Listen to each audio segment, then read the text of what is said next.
नमस्कार माझी YouTube family आणि माझ्या मैत्रिणींनो, स्वागत आहे तुमचं सर्वांचं आपल्या यूट्यूब चॅनलवर। तर आज आपण व्हिडिओला सुरुवात करूया। तर बघा, मी हा वेल्वेटचा छोटासा कापड घेतलेला आहे। तर आज आपण स्वामी समर्थ महाराजांचे वस्त्र मी आज बनवणार आहे। तर त्यासाठी बघा, माझ्याकडे 7 इंचाची स्वामी समर्थ महाराजांची 7 इंचाची मूर्ती आहे आणि त्यासाठी वस्त्र शिवण्यासाठी मी हा वेल्वेटचा कापड घेतलेला आहे बघा। आणि याचे धागेही निघत नाही आणि काहीच नाही। तर याला मी म्हणजे शिलाई वगैरे म्हणजे पायपिंग अशी वगैरे काही करणार नाही आहे। तर बघा, यासाठी मी आता लांबी सांगते तुम्हाला, लांबी रुंदी याचं मेजरमेंट सांगते कापडाचं।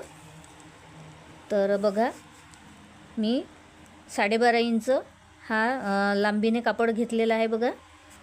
आणि या कापडाची रुंदी घेतली आहे मी 3 इंच बघा। 12.5 बाय 3 इंचाचा मी हा छोटासा वेल्वेटचा तुकडा घेतलेला आहे कापड। माझ्याकडे ही गोल्डन लेस आहे बघा। एका साईडला मी इकडे लावते लेस आणि एका साईडला इकडे, असे 2 साईडला मी हे लेस लावून घेते बघा। या बघा, ही लेस आहे माझ्याकडे बघा, किती सुंदर लेस आहे, रंगीबेरंगी कलर। तर बघा, अशाप्रमाणे मी हे लेस यावर अशी अटॅच करून घेते बघा। तर बघा, अशा प्रकारे आपण बघा, मी दोन्ही साईडने ही लेस लावून घेतलेली आहे, गोल्डन लेस चमकदार। आणि चारही साईडने बघा ही रंगीबेरंगी मी लेस लावून घेतलेली आहे बघा, किती सुंदर दिसत आहे।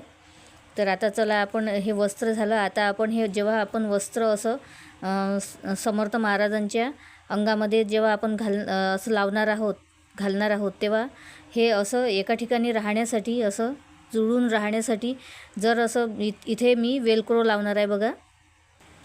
तर बघा, अशा प्रकारे आपण दोन्ही साईडला हे छोटे छोटे बघा 1 बाय 1 इंचाचा ह्या वेलक्रोचा मी तुकडा लावलेला आहे।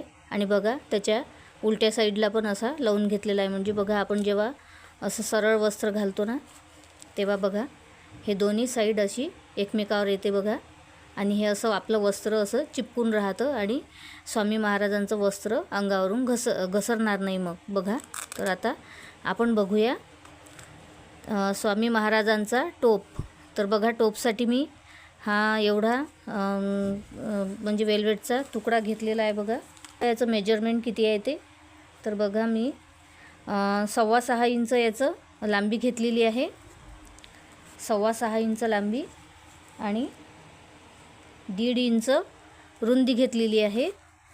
तर आपण बघूया आता बघा, माझ्याकडे ही स्वामी महाराजांची मूर्ती आहे बघा। नाही, 6.5 इंचाची ही मूर्ती आहे। तर बघा, आता यांच्या टोपासाठी मी असं माप घेऊन दाखवते थोडं, म्हणजे आपल्याला काही अंदाज येईल की व्यवस्थित आहे की नाही। तर बघा, मी घेतलेलं माप अगदी व्यवस्थित आहे, बरोबर आहे। अशी फोल्ड करून मग याची 1.25 इंचाची ही पट्टी तयार होईल। इथे शिलाई मारून घेऊन मी 1.25 इंचाची पट्टी तयार करून घेते। आणि 1.25 इंचाची पट्टी तयार केल्यानंतर बघा, 1.25 इंचाची पट्टी तयार केल्यानंतर एका साईडला मी ही गोल्डन लेस लावून घेते। माझ्याकडे ही गोल्डन लेस आहे आणि एका साईडला बघा ही लेस लावून घेते, जी आपण या वस्त्राला लावली आहे ना, ती मी लेस एका साईडला लावून घेते। तर चला, मग मी हे एवढं शिलाई मारून घेते आणि मग तुम्हाला दाखवते।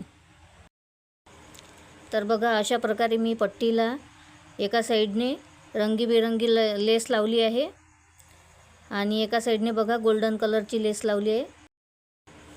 तर आता आपण बघा याचा असा टोप बनवूया। तर बघा, ही उलटी साईड आहे। तर बघा, मी आता म्हणजे जिकडून ही लेस आहे ना गोल्डन जी लावलेली मी, तर तिकडून मी बघा 3 बोटं आतमध्ये टाकून, अशा प्रकारे 3 बोटं आतमध्ये टाकून ह्या पट्टीला आहे ना, ही पट्टी अशा साईडला धरणार आहे आणि ही पट्टी त्याच्यावरती अशी टाकणार आहे। हे बघा, त्याच्यावरती मी अशी पट्टी घेते आणि इथे एक शिलाई मारून घेते बघा. तर बघा अशा प्रकारे आपला टोप आता तयार झालेला आहे. आणि बघा आता मी स्वामी महाराजांना हे वस्त्र घालते. तर बघा टोप पण आपला परफेक्ट बसलेला आहे बघा, सुंदर असा. आणि आता मी स्वामी महाराजांचं वस्त्र पण घालून घेते बघा. हे बघा अशा प्रकारे आपल्याला हे वेलक्रो आहे ना, वेलक्रोच्या साहाय्याने आपलं हे स्वामी महाराजांचं वस्त्र इथे लॉक होऊन जाते बघा. आता हे वस्त्र निसटणार नाही. आणि अशा प्रकारे बघा स्वामी महाराजांची मूर्ती किती सुंदर दिसत आहे. तर बघू शकता तुम्ही किती सुंदर आपला हा टोप पण जमलेला आहे. तर आणि वस्त्र पण किती सुंदर दिसत आहे. तर बघा अशा प्रकारे मी स्वामी महाराजांचं वस्त्र आज शिवलेलं आहे. तर कसा वाटला आजचा व्हिडिओ? जर यूजफुल वाटला असेल तर प्लीज लाईक करा, कमेंट करा आणि शेअर करा. आणि कमेंट करून नक्की सांगा कसा माझं वस्त्र आजचा व्हिडिओ कसा वाटला ते. तर चला भेटूया पुढच्या व्हिडिओमध्ये. जय महाराष्ट्र.